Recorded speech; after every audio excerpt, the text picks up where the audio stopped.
Where's your playlist taking you? Down the highway? To the mountains? Or just into daydream mode while you're stuck in traffic? With over 4,000 hotels worldwide, Best Western is there to help you make the most of your getaway, wherever that is. Because the only thing better than a great playlist is a great trip. Life's the trip. Make the most of it at Best Western. Book direct and save at bestwestern.com. Don't you love it when things are both easier and more affordable? Like when the rain washes your car for you. Or like when you save up to 10% by bundling your renters and auto insurance with USAA. Bundle with USAA and start saving. Get a quote today.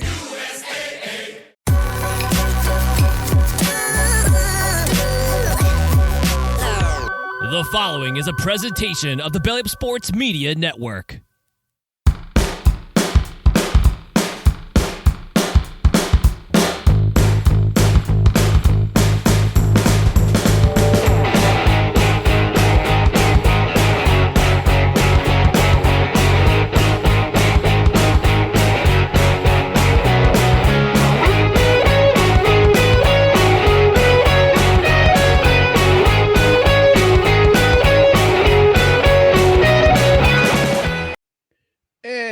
Good morning to everyone watching or listening. Welcome to No Credentials Required, where you don't need a press pass to talk sports. We are proudly presented by the Belly Up Sports Media Network. My name is Ryan McCarthy. I'm one of the co-hosts, and to my right is a man whose next opponent is Jake Paul. Dustin Henry. Dustin, how are you doing today? My hair does kind of look like how Logan's looked on the top last night, you know. Did I watch that fight? Yes. Am I still recovering? Yeah. Yes. Are we going to get into it? Sure. But I'm doing well. I just might have a certain kind of coffee in my cup. I'm here. I'm ready. I'm excited for week 11 of the NFL season. And most importantly, I'm excited to sit down and talk with you and see what kind of hijinks we can get into. How are you this morning, sir?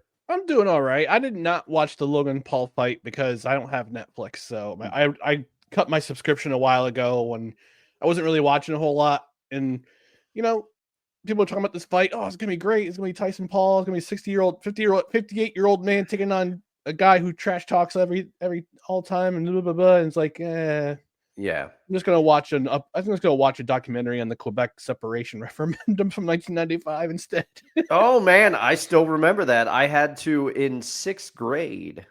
Or it might have been 5th grade because I had Mrs. Madrazo 2 years in a row. Shout out to Mrs. Madrazo. To this day, one of my favorite teachers.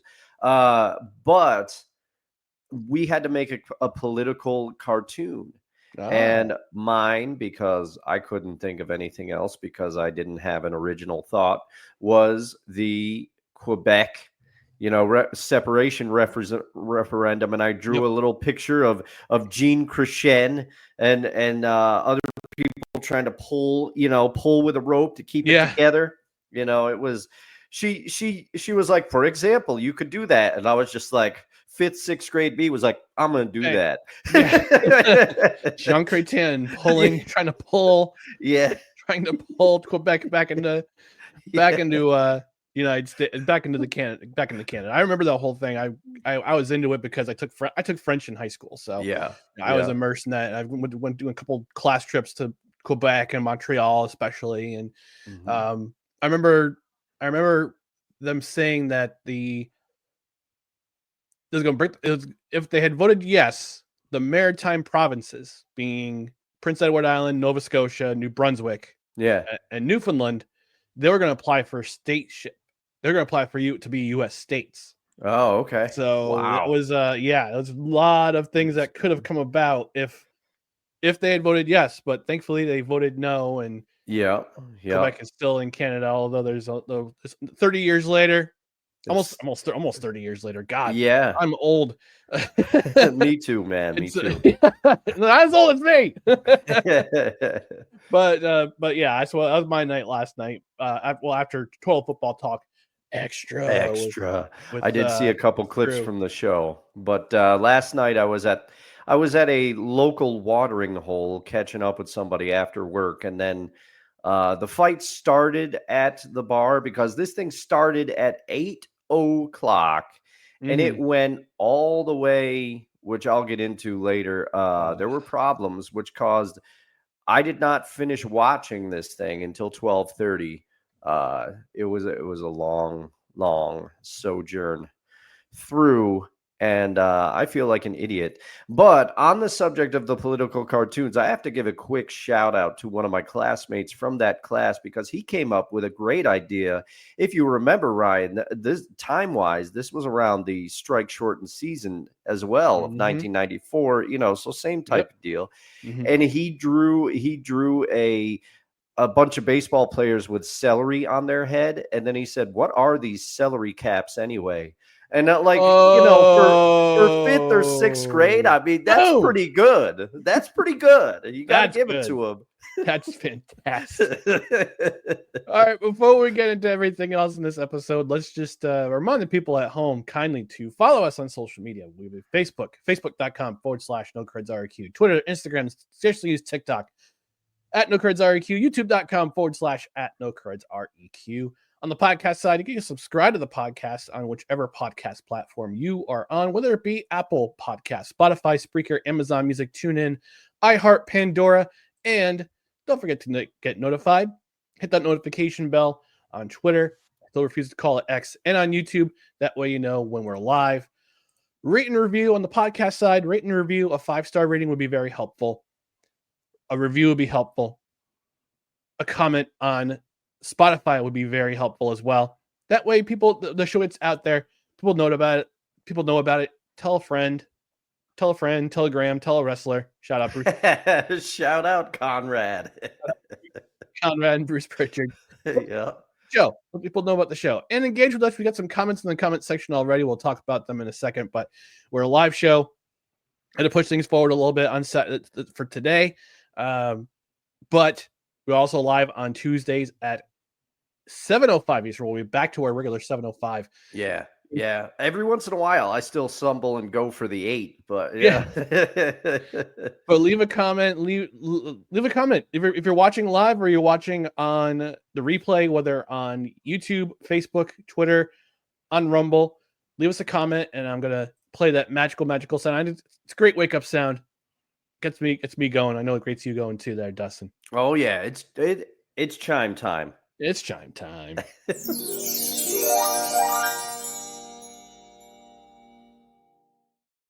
All right, let's get to the comments. So Mr. Kevin Wilson from Belly Up Fantasy Sports, he asks you how excited you are to see the Seahawks playing the 49ers this week. Spoiler, we're going to get into it at the end of the show, Kevin. My quest to weave the Seahawks and jam them into every show that we've done for the past 5 weeks or so. I've done it again. Another Kevin in the chat, Kevin M, saying, "I've made the sports ball." Congratulations. Yay. We're happy to have you. Mr. Wilson saying, I didn't miss anything in the fight. Dustin, I'll have Dustin talk about that in a second. Kevin M saying some great NFL matchups this week. I'm partial to Steelers versus Ravens. Steelers are getting Herbig back to replace the injured Highsmith. Interested to see how Mike Williams gets more involved this week too. Yeah, that's actually we'll talk about foreshadowing. We'll talk about that as well. Sick Diggy joining us from Norway, saying good morning, good afternoon, good evening, and good night. He also says it's Ryan. It's best to call upon the Lord of the Nordic heathens. Call upon the Lord. The Nordic heathens are at the gate. Because is it because it's Black Month in Norway? Is that why? Yeah. Oh, he's talking about the Minnesota Vikings. And he says, I'm not a fan of the Vikings. He's just clowning around. And he says the best fight last night was between Netflix and buffering. So let's talk about that. Before we go into hot food takes, we'll spend a little time here. We'll camp a little bit here. The Tyson Paul fight. Like I said, I'm not a Netflix subscriber anymore, so I did not watch. But Dustin, you alluded to the fact that you watched. So yeah, what happened? Well, okay. So first, let me say that there is no universe in which I would have paid for this. Okay. The fact that I had Netflix is the reason I tuned in. And this was also a test bed for me because even though I still vehemently disagreed with it, Netflix has the rights to 2 streaming NFL games on Christmas Day. Yeah. And again, I hate this. Put it so that everybody can watch. Stop putting it behind a paywall. Does it change because I have Amazon Prime and I have Netflix and this time it's on Netflix? No, don't do this. But I also wanted to watch to see how Netflix handled live events, how it happened. But I will admit I was intrigued. I, like many, I think, was hoping that Tyson would get into the Wayback Machine for one night and just shut Jake Paul up. And I will say the presentation looked all right for the most part. The first fight, the first prelim, I missed a lot of that one. I was out at a bar with a friend. We were drinking, we were catching up after work, and I was not focused on the fight, to say the least. But then I went home. We parted ways, and I just said, I may as well watch this thing. And side note, I ordered McDonald's as well because it was later and I didn't feel like cooking.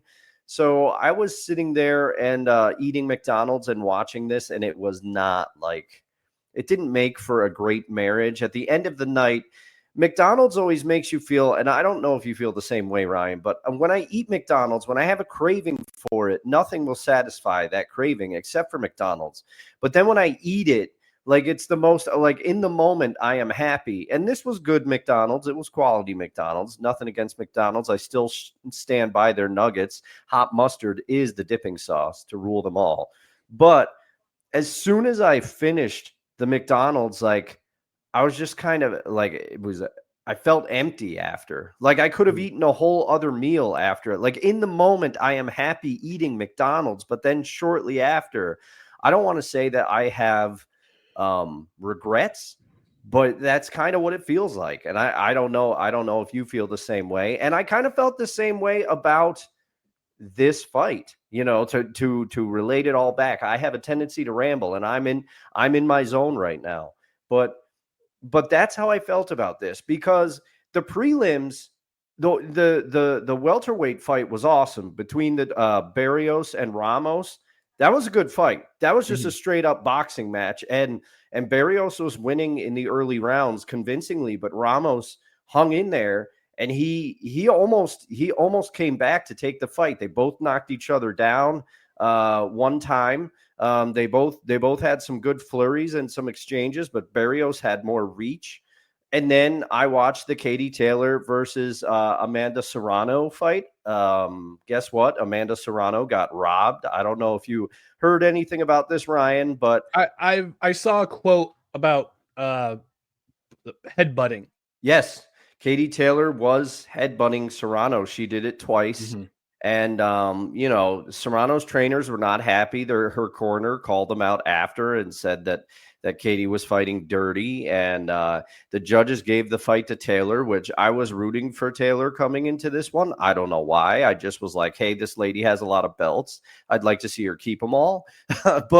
But it was clear Serrano won the fight convincingly for me. And the judges were like, hey, it was Taylor. And I'm like, what the hell? I don't know much about boxing, but I was like, what the hell were they watching? And the announcers, get this, Ryan, guess who was on commentary? Rosie Perez was part of the commentary. Oh, wow. That's a blast from the past. Though I didn't know this. Shout out to Rosie Perez. Still looking great. But good for her. And then they had Roy Jones Jr. He was part of the commentary team, and like widely they all thought like Serrano won this fight. Like there was no debate, but the judges gave it to Taylor. Taylor held herself, she wasn't a slouch in there, but it was clear Serrano won this fight when you watched it. Then we get to the main event, and I got swept up in it for a second. I was like, all Tyson needs to do is come out in the first round. And if he has any semblance of the skills he used to have, he could knock him out, and they had celebrities there. Of course, they're interviewing Shaq, they're interviewing Gronk, and everybody's saying like, we hope Tyson knocks him out. I missed this part because it was buffering during it, but apparently we all saw Mike Tyson's behind during one of the interview segments. So that was a real thing that happened. But yeah, the buffering was horrific. Slightly in Netflix's defense, I've never had an issue with Netflix prior to this, but it was clear many, many, many, many people were watching this fight because it like crashed. It crashed Netflix. I was Yeah. getting errors, I was getting buffering, and it would always happen at the most inopportune times. So was I that pathetic idiot that got his iPad out and was trying to watch while the PlayStation wasn't working, and then I would switch back and forth between the two? Yes. And that might have contributed to the empty feeling I felt after this fight, because once this fight started, Tyson came out, he tried to dash, he tried to bum rush Paul early like he used to do back in the day, but it became very clear Mike Tyson's legs are gone. And he just couldn't hit his arms looked okay, and his punches, I mean, you could tell he was 58 years old, but you could also tell like power's still there, but it became very sad to watch because Paul was he's 27 years old and he's going up against a 58-year-old man. Even though that 58-year-old man was once considered the baddest man on the planet, he's still it just became clear, like, oh, you're fighting an old man. Like, and people, and Roy Jones Jr. said it after, or maybe it was Cedric the Entertainer, who was also on one of like the broadcast teams for some reason. He was like, the crowd was kind of confused, or I think it was another boxer that said this quote, I think, after the fight. He said the crowd was kind of confused. They booed Paul roundedly because they didn't want him to win the fight. Everybody in here wanted Mike to somehow hit him with a punch and knock him out, but then when it became clear that this fight was just, it was sad. It was sad to watch, and people started to become concerned for Mike on the commentary team. Even Roy Jones Jr. was saying, I fought him in 2020 and his legs were much better than this. Like he said at one point, he said he doesn't have it anymore. His legs are gone. Like this is over. So, and was this kind of like I don't mean to interrupt you here, but I know you're weaving here. You're bobbing and weaving. yeah, I am. But was this kind of like I would have to think. I got two thoughts on this while you're describing the fight. Yeah, it reminds me of. Did you ever watch Rocky Balboa? I haven't watched Rocky Balboa yet. Okay, you gotta watch that. I am not current. Like Rocky 4 is as far as I've gone, so I haven't seen any of the recents. Yeah, skip Rocky 5. Yeah, it's a crap show. Go to Rocky Balboa. It's from 2006, almost 20 years. My God, that's 20 crazy. years. It's almost 20 years old. But in that, I'll give you a little bit. I won't give a whole thing away. But Rocky is inspired to fight. He lives in Philadelphia. He owns his restaurant. Yeah, he's going through things with his son. They killed off Adrian. Just want to give you a heads up on that. They killed off Adrian. But Talia Shire was like, yeah, that's the way I wanted it to go. Even though she was the most annoying character in the whole in the series. You can't win. Doubting Adrian. But he gets inspired because, and this is actually kind of foreshadowing too in a couple of ways, because you had ESPN hyping, what if Rocky Balboa went against Mason the Line Dixon? That was the boxer's name. Mason the Line Dixon. That's terrible. Played by Antonio Tarver. I believe who was also an ex boxer himself. But we have, that's ESPN doing their thing on SportsCenter, trying to hype up a hypothetical. Yeah, that is just no, it's never going to happen. Because I remember the comparisons between what if Mike Tyson were to fight Muhammad Ali in his prime, and they tried to do a simulation of that, and it's like, no, yeah, you can't.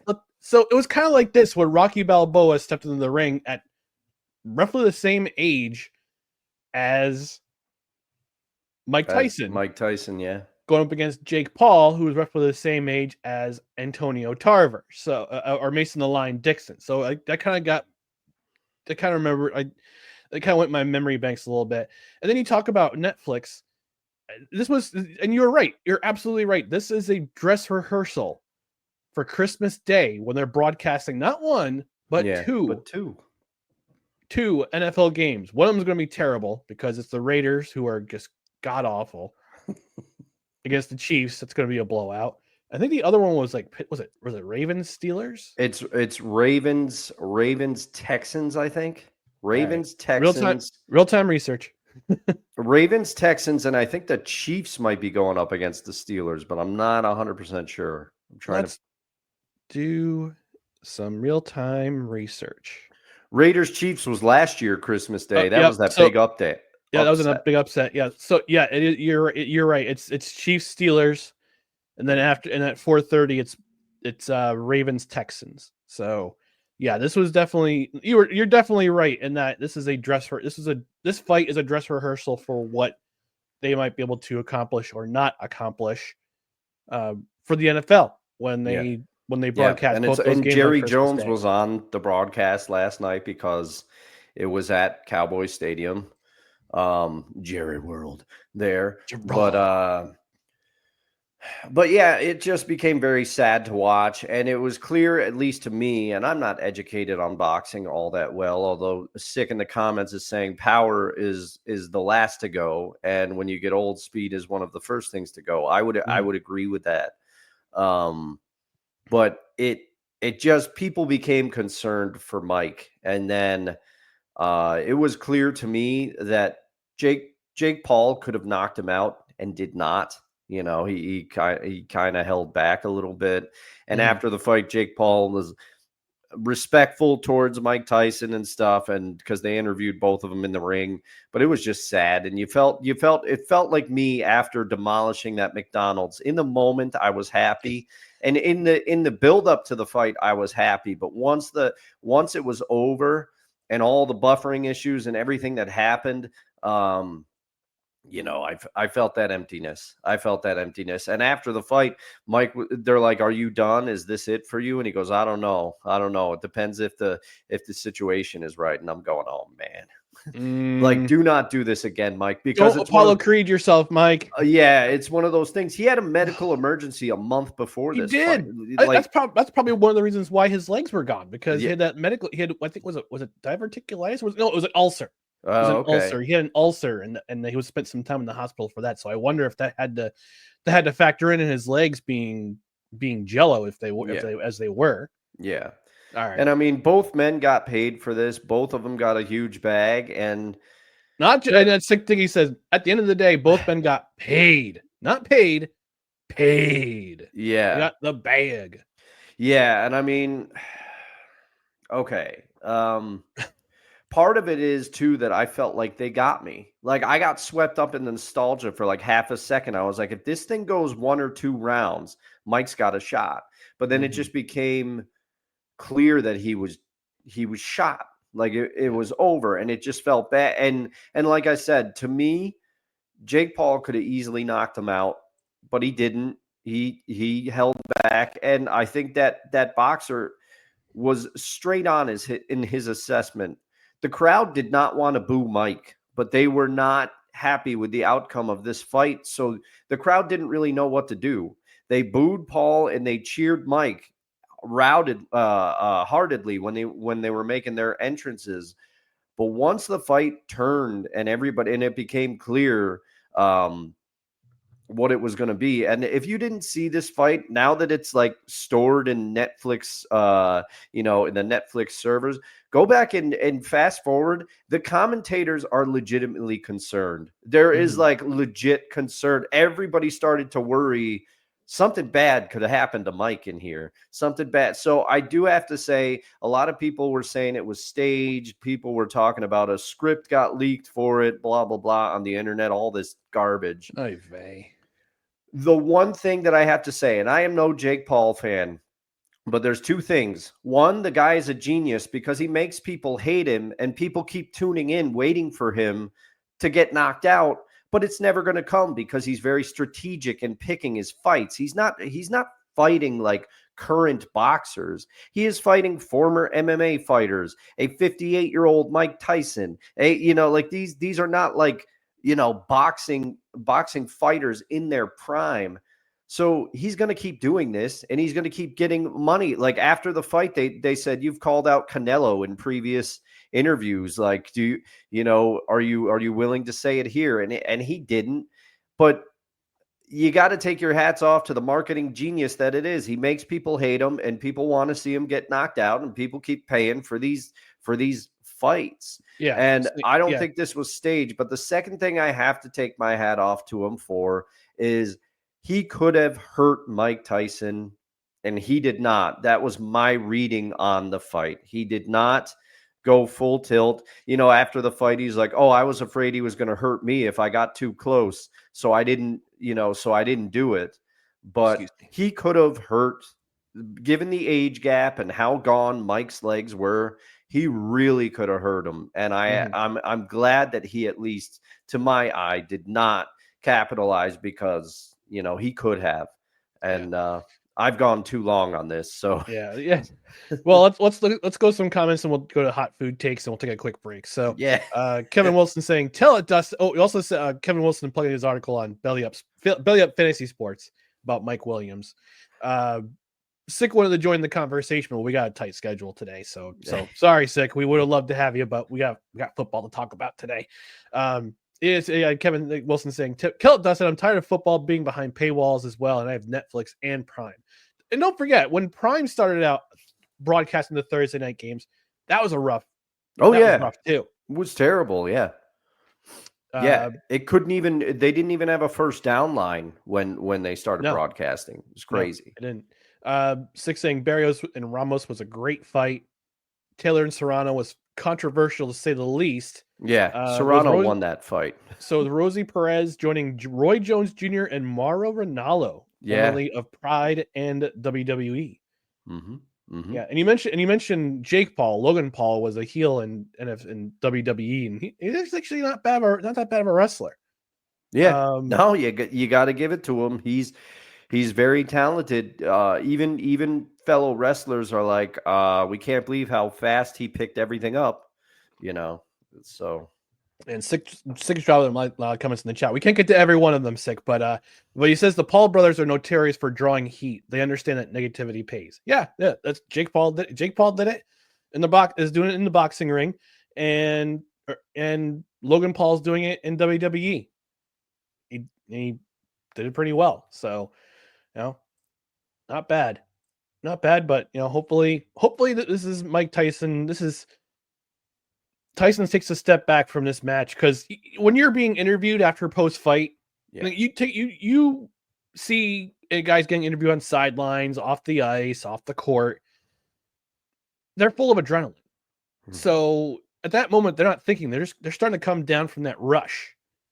So I understand that Mike Tyson saying, "I don't know where I'm going to go. I don't know where I'm going to go from here. Let's talk about it later." I'm sorry. That's a bad impression of Mike Tyson. We got to clip that. If I found out who has a good impression of Mike Tyson's Ben Shapiro, I was like, wow, that's pretty good. Oh, really? Because they're the same tonal, same tonal structure in their voice. It's hysterical. That's the register. I still remember Tom Segura's. He surprised me with his from that bit. It's all love. All right, that's going to take us into the newest installment of Hot Food Takes. 100% beef. Don't go to that club in Hamilton, Ontario, if it still exists. I don't know if it still exists. We went to a strip club called Beef. Oh man. All right, so Dustin contributed on this edition of Hot Food Takes. Today's Hot Food Takes is Pop Tarts versus Toaster Strudel. And I'm going to ask him why he thought of this one, and which of these. I have a feeling this is going to be a one-way. This is going to be a one-way. I know. It's going to be a one-way. There's going to be no debate on this one. But yeah, go ahead, Dustin. What hot food takes Toaster Strudel versus Pop Tarts. All right. Well, full disclosure, I was listening to another podcast before our podcast as I was getting ready. How dare you? As I was brewing up. Just kidding. A cup of Invader coffee. We'll get to them later. So I loved Pop Tarts when I was a kid. Okay. And basically this podcast was talking about how ridiculous Pop Tart flavors have gotten. They were talking about how it's straight up like dessert now. Like they had like frosted Boston cream donuts, Pop Tarts, and like all these crazy flavors. When Ryan and I were coming up in these streets, as D Willie likes to say, we did not have all these flavors, did we, Ryan? But no. I still, and you gotta love the 80s and 90s marketing. They would have this huge breakfast and then like 2 Pop Tarts on a plate, and they'd be like part of a balanced breakfast. And I was like, I need these Pop Tarts. Yeah, I gotta get them. And so my favorite is frosted blueberry. That's a Hall of Fame. I'll eat it hot or cold. Toaster Strudels tried to come aggressively with the marketing, but I'm team Pop-Tart all the way. Pop-Tart's versatility, they're easy. They're like quick to this day. And I don't know why my auto mechanic did this, but when I take it to the dealership, because I have a Subaru, everybody, and I like Subaru genuine parts in my vehicle. I'm sorry about that. I am aware. I have a cruel joke for this, but I'm going to save it for later. Okay. All right. About the fact that you drive a Subaru. Hey, man, a lot of people like to come at me for driving Subarus. Amanda used to, I can't say what Amanda used to call me on the air for driving a Subaru, but she basically, she said, oh, there are 2 types of people that like Subarus. She was like hikers and lesbians. So she used to call me one. You can guess which one, but probably not a hiker. Yeah. So anyway, so anyway, I drive a Subaru. But even when I used to be sitting, they took their vending machine out, Ryan, which I don't know why. I don't know why they don't have their vending machine in there anymore. But I was getting a Pop-Tart even at this age because I'm like, I didn't have time to eat breakfast right before I came here. So I'm just gonna grab a little Pop-Tart, hot or cold. I'll take it anyway. I might even prefer it cold because I'm too lazy to heat it up. That's the real thing. That's okay. But Pop-Tarts 100%. I've had toaster strudels. To me, they're in like a different category, but as sad as it sounds, it's too much work. You got to like frost it yourself. Come on. And toaster strudels, you can't eat those. You can't eat those cold, They don't have the versatility. No, because they're frozen. Yeah. As for me, I'm team Pop-Tart. I remember we didn't have Pop-Tarts growing up, which I was totally robbed of the Pop-Tart experience as a child. We had strudels. We had the toaster strudel. Oh, okay. And I was like, why? What's this? What's this toaster strudel? And I understand where you're coming from with having to toast it and then put the icing on yourself. And I'm like, all right, let's get diabetes for breakfast. Awesome. Very cool. Go with my giant glass of orange juice and the sugary cereal that I probably just ate as well. Yeah. Let's get me some let's start my insulin resistance early. But I was robbed of the Pop-Tart experience. Oh man. When I was a kid, we didn't get Pop-Tarts. I didn't have my first Pop-Tart probably until I was in my teens. I might have to talk to your parent. I'm going to be like, why did you deprive them of the Pop-Tart experience? The Pop-Tart experience. It's a very local joke. I'm sorry, everybody.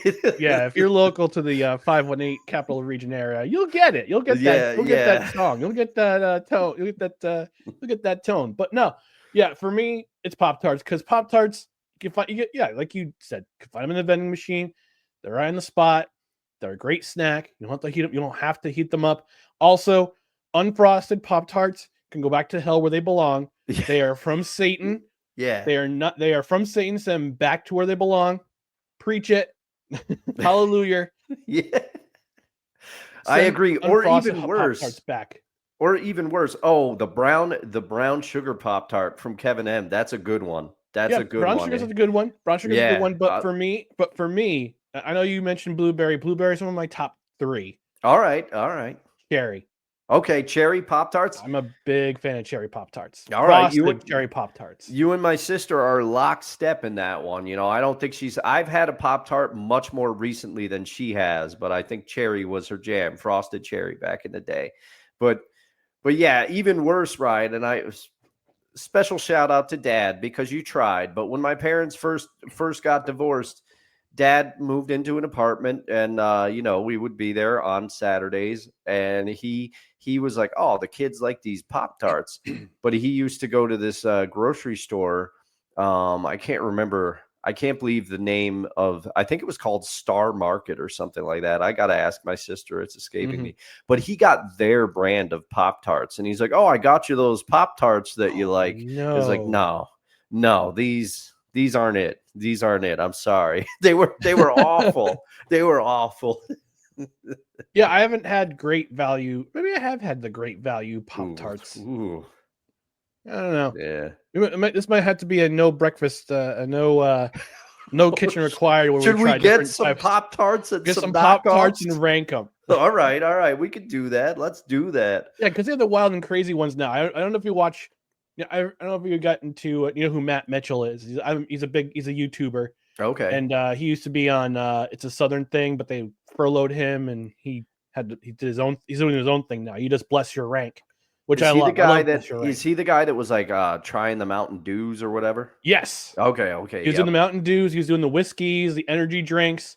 Yeah, that's a Southern thing, but this is his own standalone channel now because he got let go from them, which sucks because he was basically the one who's bringing them in. But he ranked Pop Tarts, and that was a pretty good episode of Pop Tart of ranking, his blessing and ranking, as he would say. So shout out Matt Mitchell. Come on the show, man. I know right now it's SEC football season, but you have an open invitation. But yeah, he did a ranking of Pop Tarts, and some of them I agree. Rankings are subjective, so yeah. It's always a subjective thing. But let's go through some comments before we get to a commercial break. Kevin M saying it was just nostalgia for me as a non-boxing fan. Mike Tyson. He's a pop culture reference from the Hangover movie and the tiger and his character. Mm-hmm. Tigers love black pepper. They hate. No. It was Zach Galifianakis' character saying, "Yeah, tigers love black pepper. They hate cinnamon."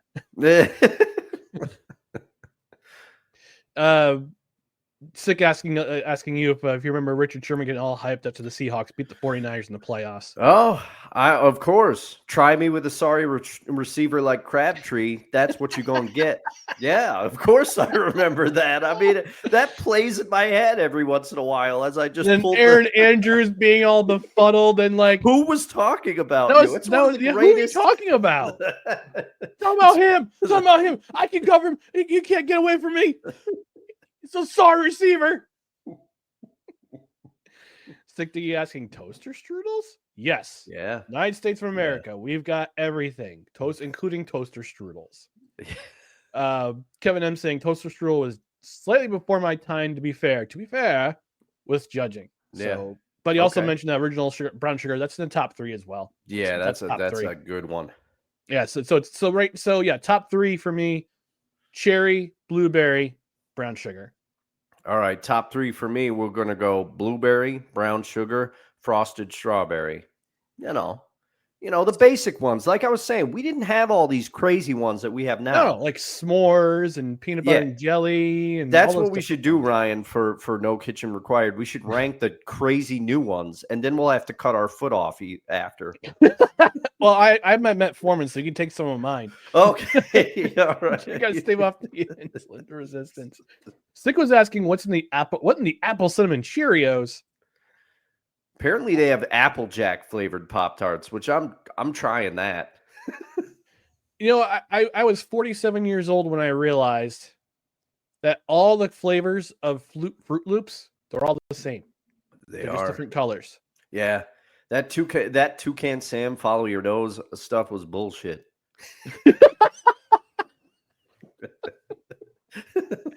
You lied to me, Toucan Sam. Lied to me. Why are you suing? I love that Family Guy. I love that Family Guy clip. Why are you suing Count Chocula? What? Captain Crunch. Why Oh are you yeah, suing Count Chocula? yeah, Because that rotten son of a bitch tells kids that my cereal cuts the insides of their mouths. yeah, yeah. He said he's been spreading lies. My cereal Oh, does not cut the roof of your mouth when you eat it. Something like that. and that's been this edition of Hot Food Takes. And according to a comedy bit by 1K Trevor Wilson, he said there are 3 main ingredients in Captain Crunch: crack cocaine, sugar, and fiberglass. Yes, I love that dude. He's my favorite. He played my favorite character on Letterkenny, Squirrely Dan. He's an awesome comic too. Yeah, I would go see him. Yeah, for sure. All right, we're gonna get out of. I'm sorry, not gonna get out of here. We're gonna take a quick commercial. We should. We've been going for almost 40 minutes. We almost 40 minutes between the Tyson fight and Pop Tarts Yeah. and Subarus. We're gonna take a quick commercial break. When we come back, we're gonna talk about Thursday Night Football and also preview the rest of Week 11. Week 11, the NFL. Stay tuned for more. No credentials required. Stand by. Oh, at the wrong button. Damn it. I need more coffee. This episode of No Credentials Required is brought to you by Invader Coffee. For the coffee lover who wants good, quality coffee with no bullshit and no filler, Invader Coffee is an ultra-premium, veteran-owned coffee company proudly delivering only the best coffee your hard-earned money can buy. They aim to only serve the highest quality, organic, air-roasted coffee beans sourced from free trade farms all over the world. They keep things simple. The best coffee at an affordable price in order to provide you with the value you deserve for your morning boost. 100% fair trade, 100% organic coffee beans, 100% air roasted, 100% money back guarantee. Visit invadercoffee.com, enter promo code BELLYUP at checkout, and receive 15% off your order. No, I had the right banner. Okay, hit the right button that time. Invader Coffee, one of our longtime sponsors with affiliate sponsors with No Credentials Required. I got a confession to make, Dustin. I ran out of coffee about a week or so ago, and I saw the bag I bought for you, the pumpkin pecan I bought for you. All right. I used it, but then I bought another one. I've got that one waiting for you tomorrow. It's in the package. So all right. I was gonna say, hey man, if you need to replace it, the holiday ones are coming soon. Cookie Crumbles, one of my favorites. Yeah. No, but I've got a bag of pumpkin pecan waiting for you tomorrow when we see each other at the hockey game. But Invader Coffee, as that handsome man in the voiceover says, 100% air roasted. It's air roasted, so you get none of that bitterness, none of that acidity that you would get with regular store-bought brands like Bulgers and Taxwell Mouse and Carducks. Taxwell Mouse. That mouse comes out of that. He taxes you. It taxes you for drinking it. Drink Invader instead. It's like, all right, here's some cheese. But Invader Coffee, it's the best coffee your money can buy. Listen, it's good coffee is hard to come by these days. You get your stuff in a hurry. Where do you go to a convenience store? Where do you go to a big store, a big coffee brand? You get yourself a Keurig cup from from your local supermarket. Good coffee is hard to come by. Invader Coffee is some of the best coffee your hard-earned money can buy. And if they're not satisfied, it's 100% money back guarantee. This is a veteran-owned company, and if you love your country, you love your veterans who have fought for your freedom, who have defended your freedom, get yourself some Invader Coffee. So what you want to do is go to the link in the description, and you're going to go to our affiliate link, shop around for some coffee. They're refilling their stock, so they're refilling their stocks. So check in every day. But get yourself some great coffee. Use promo code BELLYUP at checkout. You pay a little bit more for the shipping, but that's okay. It comes in a matter of days. They freshly roast it. They put it in the bag. They send it to your house. It'll be there in a matter of days. Whether you like it whole bean so you can grind it yourself, or you want it ground so you can have that convenience, it's up to you. They also got some pretty cool gear too. So go to Invader Coffee. Go to the link in the description. It's our affiliate link for the show. And again, use promo code BELLYUP at checkout. You get 15% off your order, so you save a little bit of coin. that goes towards your shipping, and just buy yourself some great coffee. Buy yourself some great coffee. Invader Coffee is good stuff. Great brand, owned by some great people. You're not going to regret it. Invader Coffee. Thanks for being a sponsor, affiliate sponsor with no credentials required, and with Belly Up Sports. All right, we're going to quickly review the Thursday night football game between the Commanders and the Eagles. I did not watch this game, but I'll give you some insight because I looked at the highlights. Mm-hmm. I think the Eagles have finally seemed to found what their identity is on offense. Yeah. And it doesn't go through Jalen Hurts. Jalen Hurts, I believe his success will come as a facilitator, more like a game manager, now that he has Saquon Barkley in the offensive backfield. And Saquon Barkley's having another great game. Had another great game on Thursday night, 2 touchdowns, over 100 yards. And it takes the lid off of Jalen Hurts. I know Jalen Hurts because he's got his receivers, he's got his Devontae Smiths, he's got his AJ Brown. Mm-hmm. He's got great receivers, but you use your running game to an advantage. You can free yourself up to use those talented receivers.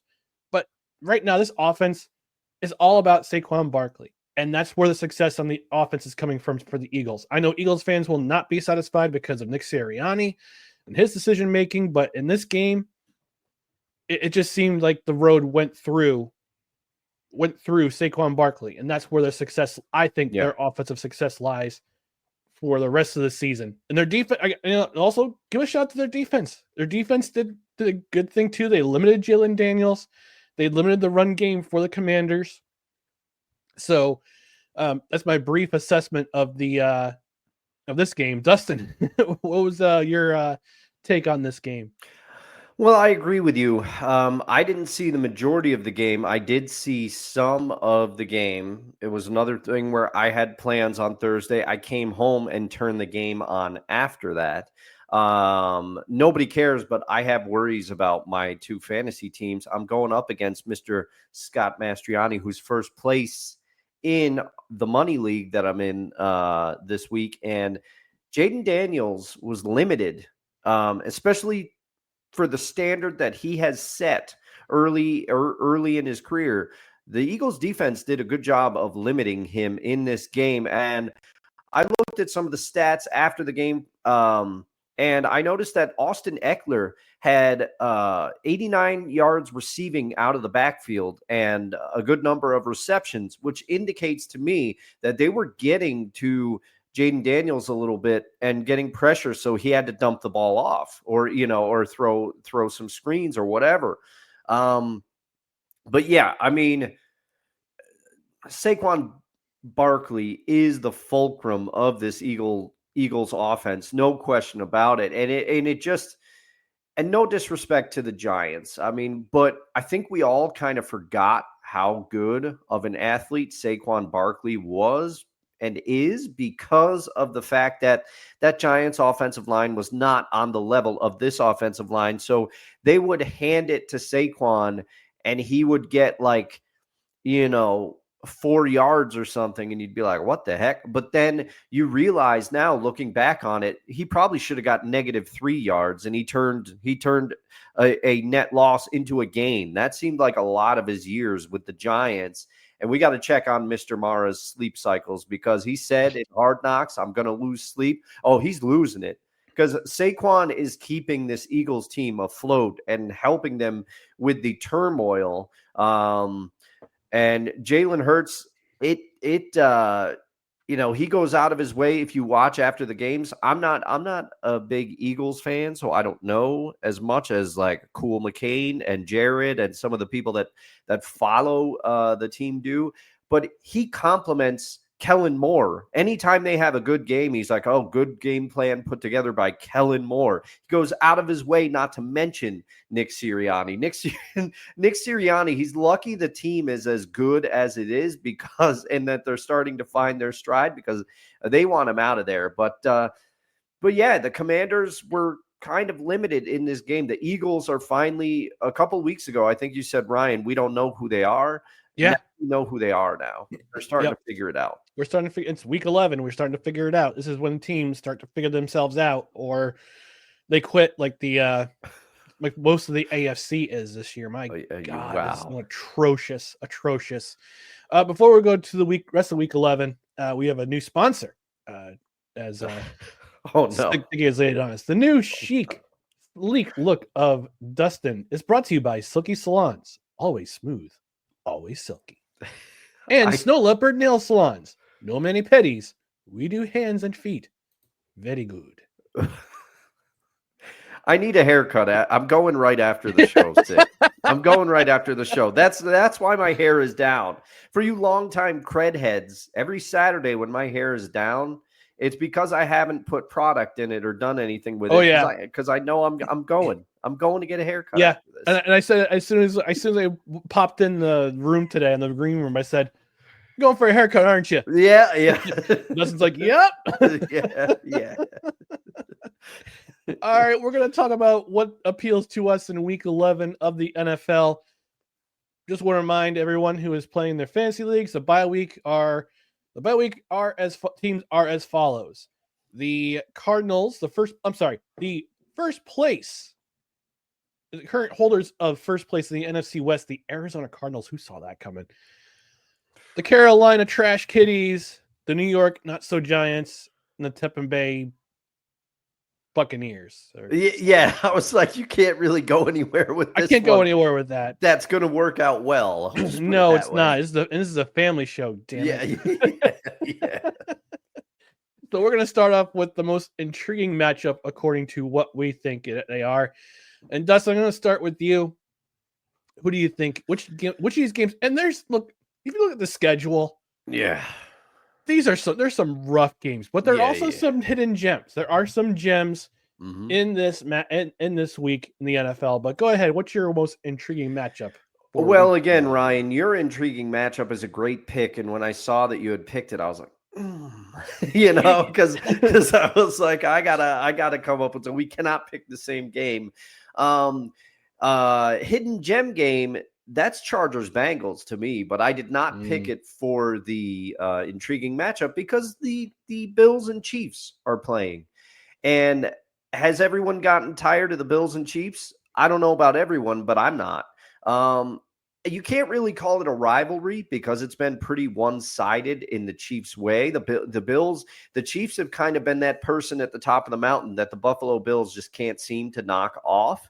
However, these teams have I wouldn't say a disdain for each other, but they definitely don't like each other either. And, I am excited because the Chiefs defensively, the Chiefs have been great. Okay. And that's going to be one of the things I'm watching in this game is the Chiefs defense going to be able to contain Josh Allen? Is Buffalo's defense, who has been steadily getting healthier, but I don't think they reached the level that some of us thought they would this season? Are they going to be able to contain Patrick Mahomes and a recently resurgent Travis Kelce? How is DeAndre Hopkins going to do in this game? He had one game where he wasn't really involved, and then he had another game where he was great in the Chiefs offense. So will he continue to get acclimated?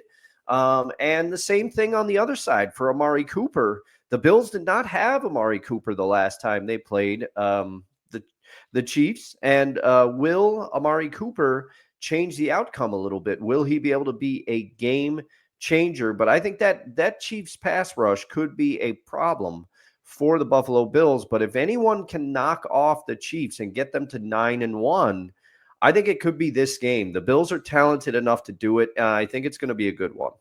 And with that, I doff my cap to you and say, what is your intriguing matchup? My most intriguing matchup is a matchup that I like to call the Chalk Line Bowl. The Chalk Line Bowl is the Ravens and the Steelers. And this is going to be an intriguing matchup because it's going to be punch for punch, literally and figuratively speaking. And it's going to come down to, this is, interestingly enough, a very big statistical matchup because the Steelers defense, they're fourth in rushing yards allowed this season. They're going up against the Ravens, who are not only number 1 in rushing, they're number 1 in the league total for yards.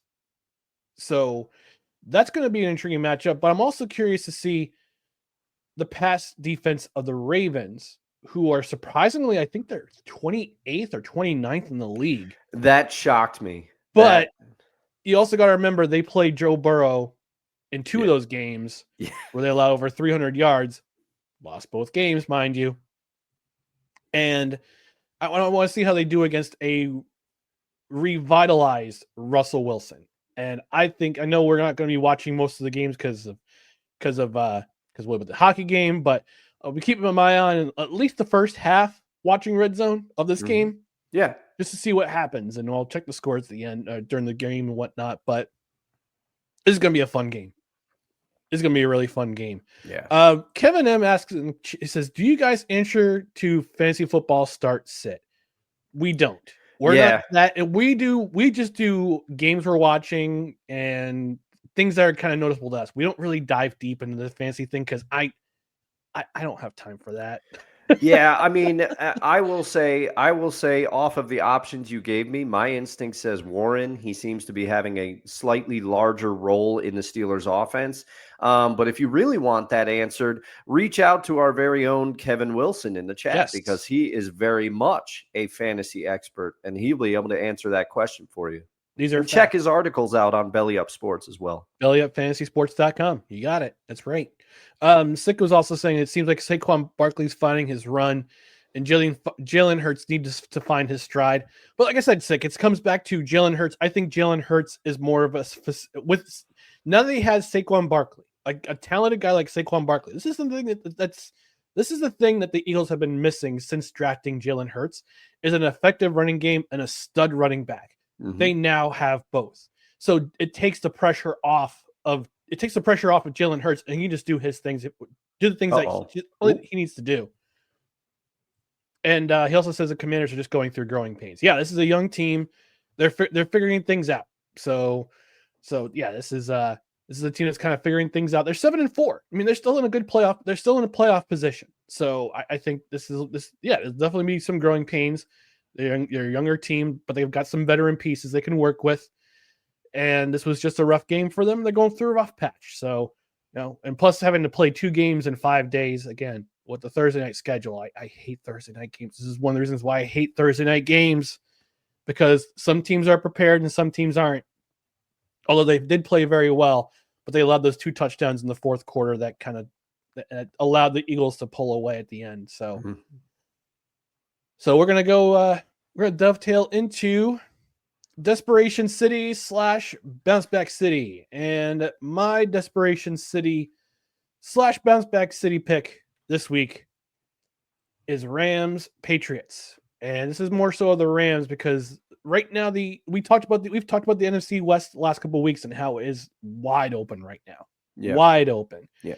Although the 49ers are starting to find their stride, I think they'll get back to where they were. I don't think they go back to where they were, how dominant they've been the last couple of years, but they're starting to get healthy. They're starting to play well, but the Rams still have a chance. We had Playmaker on Tuesday night. He talked about his disappointment with this team, how they put up only 15 points on 5 field goals, couldn't put the ball in the end zone. Now, in order to keep pace in the division, you have to start scoring points, and you got to do it against a Patriots team that's on a rebuild. Now, this could be a bounce back win because we know the Patriots aren't the Patriots, but this is a scrappier team than most people think. Jared Mayo's got his team is playing well under him, and I don't think they'll be a playoff team this year, but they're not going to be the carpet that we all thought they were going to be. Yeah, for sure. I mean, very early, we can't say these types of things, but they still have Ramondre Stevenson, which I like the way he plays. He's had some fumble problems this year, but he has been good. And Drake May looks to be a good pick at quarterback. He looks like there's a future with him there. Yep. All right. How about you, Dustin? Who's your bounce back or bounce back or desperation city game this week to watch? Well, this is a place where honestly I could have picked my Seahawks, but I was like, I can't do it again. I can't do it again. So to avoid the Homer alert siren, I picked, and because I started thinking about it, and I talked a little bit about this in one way on Tuesday's shows, but I'm picking the Chicago Bears. The Chicago Bears have to win this game against the Packers. I don't think they will, but they have to save their season.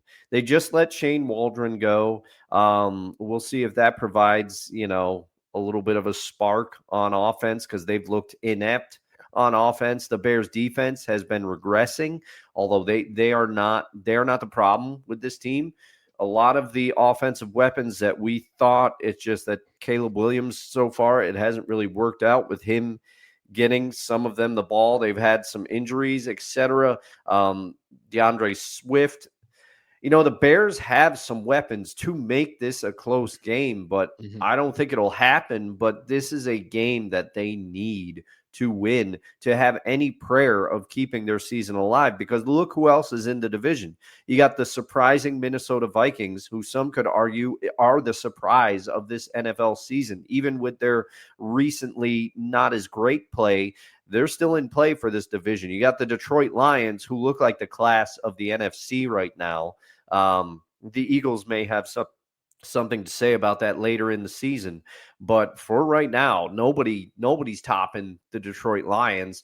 And then you got the Packers, who are right in there. So this division is too competitive. If the Bears do not win this game, their season's over. Yep. And they have to blow this thing up. I don't know what else. I would say Eberflus is probably next to go. He's gonna flus himself. Anywho, on to the self-hatred game of the week. Ready? And pull! Trash! Let's talk about the utter trash heaps of games that we have on tap for this week. But we've got one. We've each got a game that we are avoiding like the plague. And Dustin, I'm going to start with you. Which game are you avoiding this week at all costs? The game that I'm avoiding, and like you said, unfortunately, there's a lot. There's a lot. Like this slate of NFL matchups doesn't exactly inspire which means for sure that some game will be the most entertaining game of the week for both of us on Tuesday, and we'll have no idea. It won't be either of the ones that we picked.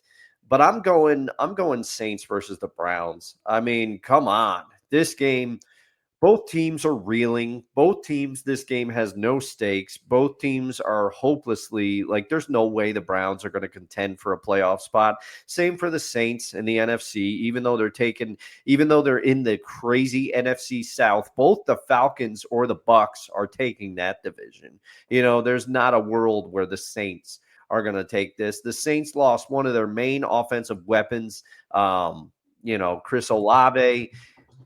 This is just, Derek Carr is back, so the Saints are probably going to look a little better than they have. Alvin Kamara is still fun to watch. He has not lost it, but there's just not much to get behind on this game, other than the fact that I continue to be awed by Nick Chubb. Shout out to him. I haven't really gotten into it on this show, and I think I should have. The fact that he's even back after the injury that he suffered is pretty amazing. So shout out to you, Nick Chubb. But other than that, I'm not watching the Browns for anything. You want to see Jameis Winston heave it up a bunch of times to Cedric Tillman, more power to you. But there's not much to like about this game. And I know you've got a game that's equally as vomit-inducing, Ryan. So I leave it to you. Oh, no. This is not equally. I think this is more vomit-inducing. No, I did not pick Jets-Colts. I picked Raiders-Dolphins, which back in the day used to be an absolute barn burner because Raiders and the Dolphins were this is, I'm talking like back in the 1970s. Like if you go back in the NFL history archives, take a look at some of those games in the 1970s between the Raiders and the Dolphins. Those are some great games. Great games. But these days, not so much. Because the Dolphins' offense is punchless. The Raiders offense just as punchless. It's just they're pathetic. They gotta blow that up and start over again. I think for as much as I fought for Antonio Pierce, I think he's been completely overwhelmed this year by the fact that they're lacking a quarterback between Gardner Minshew and Aiden O'Connell. Now their guys are doing it. They're not getting it done. Lack of a run game, lack of receivers. Like I can't name a receiver on that team. I would say Devontae Adams, but now he's with the Jets and he's he's doing whatever his thing is.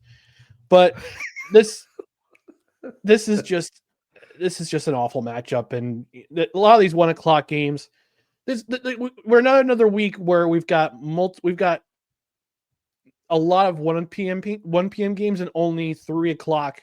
Only 3 games that are after 4 p.m.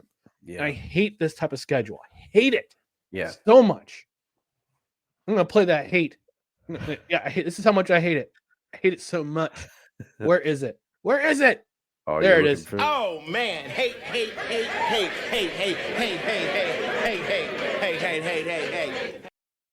Player haters ball, baby.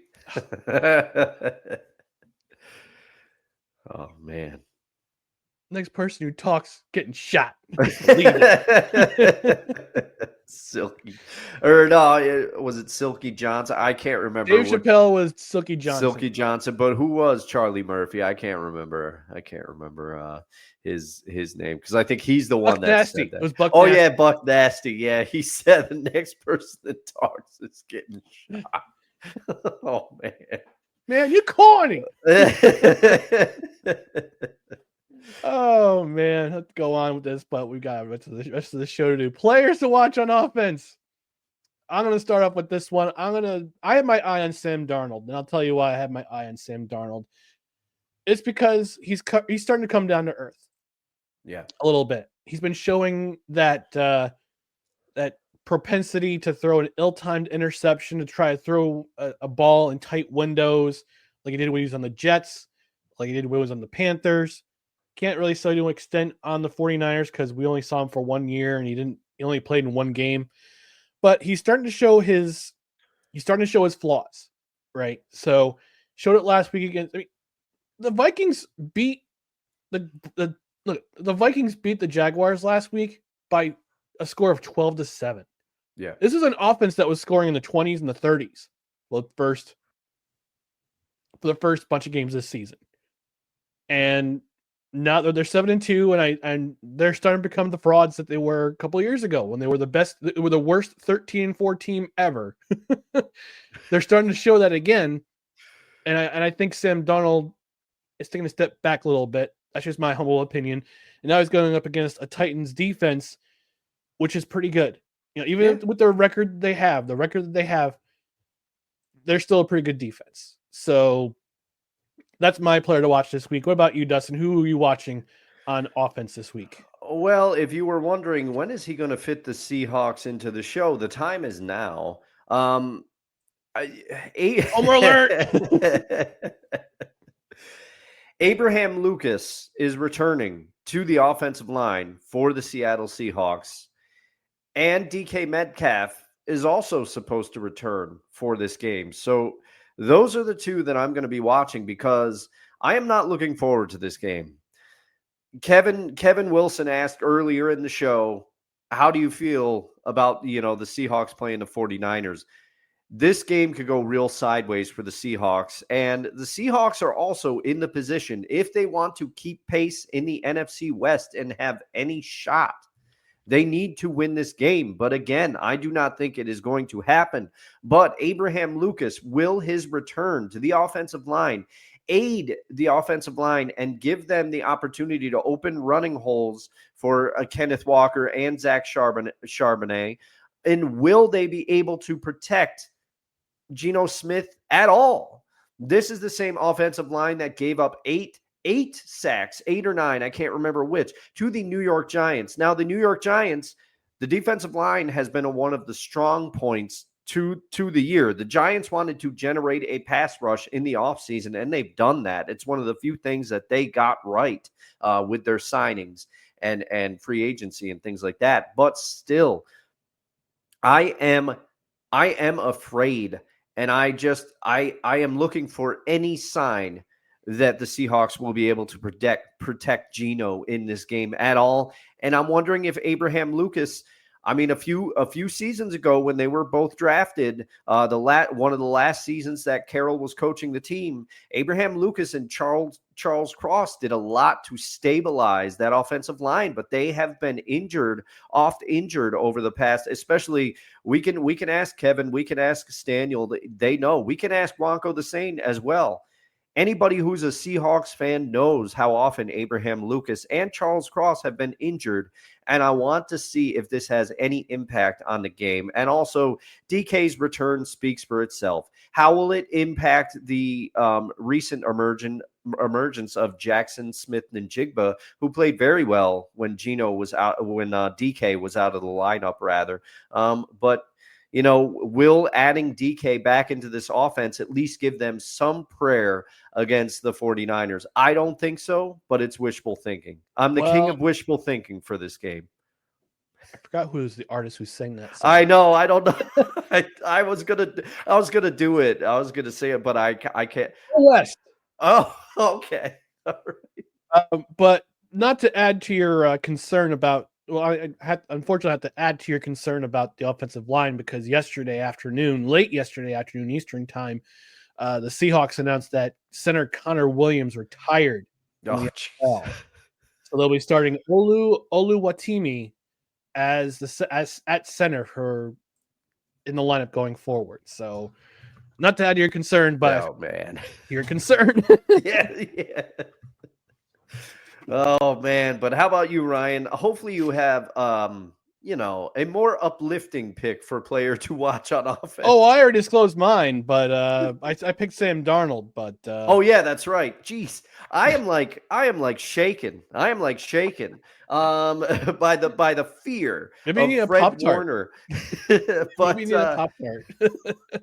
But okay, so let me set it up for you then. Who is your pick on defense? Since I let off last time, since you let off first time, I'll let you lead off again because I've been talking a lot this show. Well, I got to play the element first. I can't have him locked up. He's important to the defense. All right, so player to watch on defense. For me, I mean, kind of the same vein I had on offense. I'm watching Sam Darnold to see how he does against the Titans defense. I want to see what the Titans secondary does against the against Sam Darnold. And they've got some, like I said, even though they are a train wreck this season on offense, their defense has been keeping them in games. And I forgot who their star cornerback is. Well, I'll double check real quick. Legarius needs out, but they also have Condre Diggs. Well, Condre Diggs on an IR, but yeah, the players I'm watching on defense is the Titans secondary, because I want to see if they can I want to see if the front seven can force the issue on Sam Darnold to make those ill-timed throws that we all know and love him for. I saw it plenty of times as a Jets fan. I want to see what they can do. So yeah, those are my players to watch. That's my unit to watch on defense, at least. Who's your player to watch on defense this week? Well, I'm gonna throw it back to your game for the most intriguing matchup. And people are gonna say this is a cop-out pick by him. What the hell is he doing? But I'm picking TJ Watt because I want to see the Steelers defense. The Steelers, I said it to one of my bosses who's a Steelers fan. I said the Steelers are the best 7-win team that nobody's talking about right now. Their defense is legit, and I want to see, because I know TJ Watt will impact the game somehow, because he always does, but going up against the Ravens, you got multiple things to worry about now. In past years, when you were facing the Ravens, you're like, all right, we got to contain Lamar, and they don't really have that much of a running attack, so we can kind of lock down their receivers and just focus on containing Lamar, which didn't always work, but that was the game plan to attack the Ravens offense. But this year you got Derrick Henry in the backfield, my cousin. He's back there, and I got to get some tips from him about leg day because my word. But but how will they be able to? How will T.J. Watt impact this game somehow? Because he is a one-man wrecking crew, similar to the way that Fred Warner is for the San Francisco 49ers. He always seems to find a way to put his fingerprint on the game. But this game is going to be a tough task for T.J. Watt and the Steelers defense. But I want to see how they do. But specifically, I know T.J. Watt's going to do something where he puts his fingerprint on the game, and I'll be excited to see what it is. So I did some research. I found it. I found Ben Shapiro's impression of Mike Tyson. It's. I'll share it. It's. We'll go we'll wrap up the show with the comments in just a second, but I gotta play this. This is delightful. This clip is one of my favorite clips of all time. So Mike Tyson was about to fight Jake Paul in another one of these sort of made for. Oh wait, dang it! Wait, hang on. Okay. A little bit of real-time setup. Our legacy is nothing. Well, thank you so much for sharing that. That is something that I have not heard before. Someone say that as an answer. Can you really imagine somebody say, I want my legacy to be this way when you're dead? You think somebody really wants to think about you? I want people to think about me when I'm gone. Who the cares about me when I'm gone? And I love the hopeful 12-year-old just having her dreams crushed. And that's why I'm quoting you, Ecclesiastes 3:20. Ashes to ashes, dust to dust.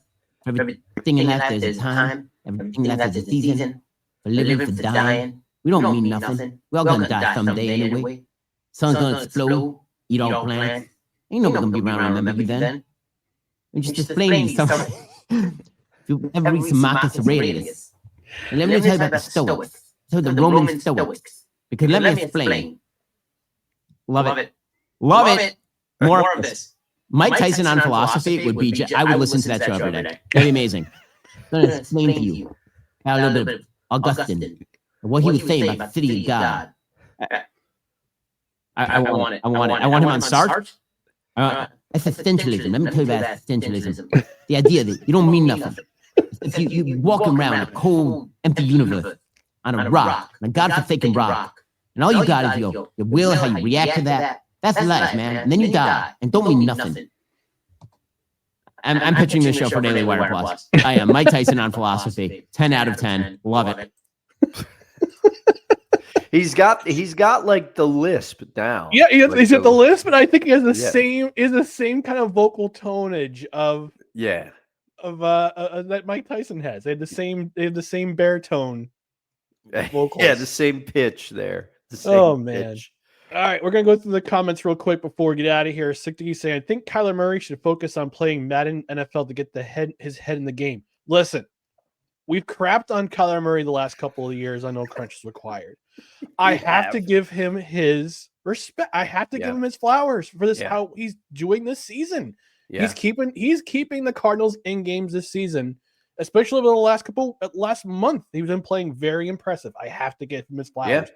I can't dog him because of his past history wanting to play Call of Duty instead of focusing on game film. But this season he's been performing pretty well, so I can't give him any crap. You can't argue with his decision making, and I am not on the level of Rye Stradamus over here, okay? But I did tell y'all that this was going to happen. I said now that the Cardinals have Kyler Murray for a full season, watch out for him because Jonathan Gannon's going to have him ready to go. And here they are in first place.